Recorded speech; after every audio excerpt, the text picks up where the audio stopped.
কোনো অপরাধী যদি হত্যাকাণ্ড ঘটায় অথবা কেউ ধর্ষণ করে, যেমন রামিসার ঘটনাটা ঘটে গেছে, এরকম অপরাধীকে পাবলিক যদি শাস্তি দিতে চায় শরিয়া অনুমোদন করে কিনা। রামিসার ঘটনা অথবা XY যেটা আরও অনেকের, এই যে মাদ্রাসাগুলোতেও পরশুদিন দেখলাম এক মাদ্রাসায় মনে একটা বাচ্চা আত্মহত্যা করেছে, এক মাদ্রাসা বনশ্রীর।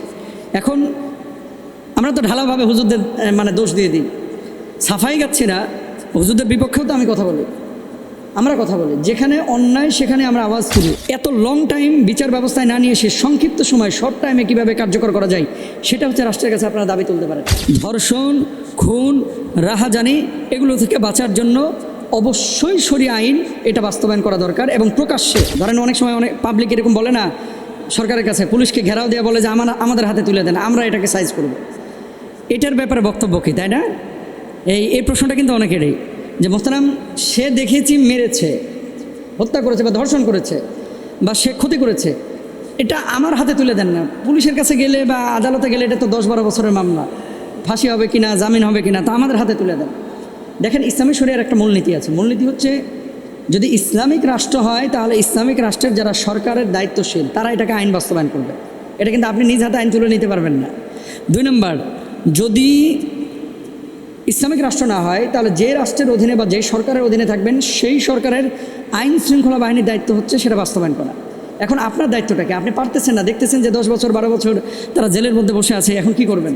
আপনি তো আইন চেঞ্জ করতে পারবেন না, সেক্ষেত্রে আপনি ধৈর্য ধারণ করবেন এবং আপনি দাবি দাওয়া পেশ করবেন যে শরিয়া আইন বাস্তবায়ন করতে হবে। কারণ রামিসার ঘটনা অথবা XY যেটা আরও অনেকের, এই যে মাদ্রাসাগুলোতেও পরশুদিন দেখলাম এক মাদ্রাসায় মনে একটা বাচ্চা আত্মহত্যা করেছে, এক মাদ্রাসা বনশ্রীর। এখন আমরা তো ঢালাভাবে হুজুরদের দোষ দিয়ে দিই, সাফাই গাচ্ছি না, হুজুরদের বিপক্ষেও তো আমি কথা বলি, আমরা কথা বলি, যেখানে অন্যায় সেখানে আমরা আওয়াজ তুলি। এখন কেউ যদি অপরাধী হয় তাকে সরাসরি শাস্তির জন্য এত লং টাইম বিচার ব্যবস্থায় না নিয়ে সে সংক্ষিপ্ত সময় শর্ট টাইমে কীভাবে কার্যকর করা যায় সেটা হচ্ছে রাষ্ট্রের কাছে আপনারা দাবি তুলতে পারেন। এখন আপনি নিয়ে ধরেন একজনের পিঠে মেরে ফেলাইলেন, কিন্তু এই লোকটা পরবর্তীতে প্রমাণিত হলো যে এটা নিরপরাধ, তখন কি হবে বলেন? এর জানটা কি আর ফিরে আসবে? এবং মানুষের যখন সাধারণ মানুষের মধ্যে থাকে তখন হিতাহিত জ্ঞান, আবেগ, ইমোশন কিন্তু কাজ করে। দেখাচ্ছে এমনভাবে মারলেন একটা নিরপরাধ মানুষকে, আসলে ও খুন করে না, করছে আরেকজন, আপনি তাকে মেরে ফেললেন। এতে করে কী হবে? চরম বিশৃঙ্খলা হবে। এর জন্য শরিয়া লটা ফলো করতে হবে। এখন আল্লাহ সুবহানাহু ওয়া তাআলা কী বলছেন একটু খেয়াল করেন, ইন্নামা জাযাউল্লাযিনা ইউহারিবুন আল্লাহ, এই যে যারা আল্লাহ এবং আল্লাহ রাসূলের সাথে যুদ্ধ করে, পৃথিবীতে ফ্যাসাদ সৃষ্টি করে, ওয়া ইয়াসআউনা ফিল আরদি ফাসাদা, এই যে ফ্যাসাদ তৈরি করে, ধরেন মারছে, ধর্ষণ করছে, খুন করছে, চাঁদাবাজি করছে, এই ধরনের কাজ যে মানুষের জীবনকে একেবারে অতিষ্ঠ করে ফেলেছে। অনেক এলাকায় দেখবেন কিশোর গ্যাং আছে, অনেক এলাকায় দেখবেন কিছু বড় ভাইরা আছে, আপনি বিল্ডিং উঠাবেন 8 লাখ টাকা তাকে ঘুষ দেওয়া লাগবে, চাঁদা দেওয়া লাগবে। কিশোর গ্যাংয়ের অত্যাচারে আপনি ওই এলাকায় থাকতে পারতেছেন না, আপনি খালি অভিশাপ দিচ্ছেন, এরকম কিন্তু অনেক সময় হয় ভাই।